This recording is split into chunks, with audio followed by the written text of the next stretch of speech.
স্বৈরাচারী হাসিনার আমলের বিডিআর হত্যাকাণ্ড থেকে শুরু করে সকল হত্যাকাণ্ড, গুম, খুনের চিত্র উঠে আসবে জুলাই বিপ্লবের ঘোষণাপত্রে। এই ঘোষণাপত্র অনুযায়ী দেশ পরিচালনার দাবি তুলবে বৈষম্য বিরোধী ছাত্র আন্দোলনের নেতারা।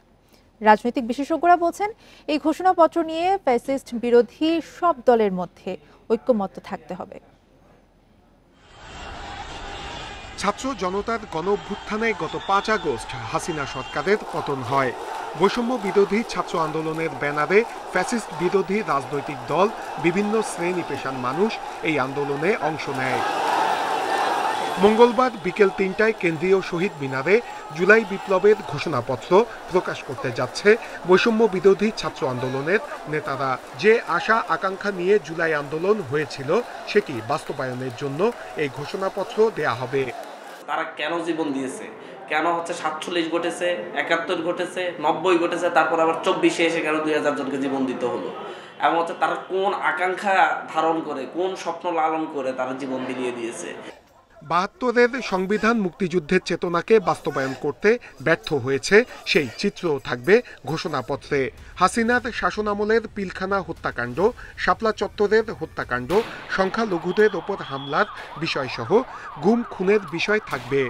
জুলাই বিপ্লবের ঘোষণাপত্রের মাধ্যমে দেশ পরিচালনার দাবি তুলবে বৈষম্য বিরোধী আন্দোলনের নেতারা।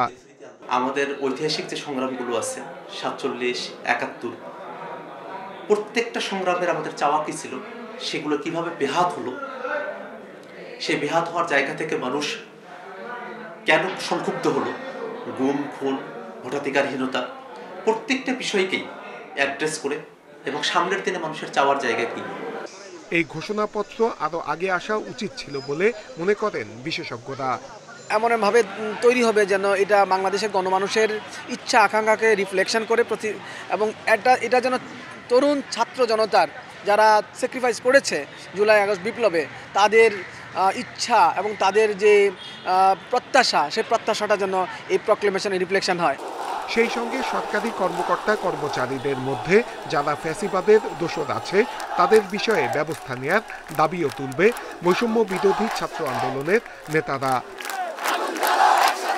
নূরে আলম, ইন্ডিপেন্ডেন্ট নিউজ, ঢাকা।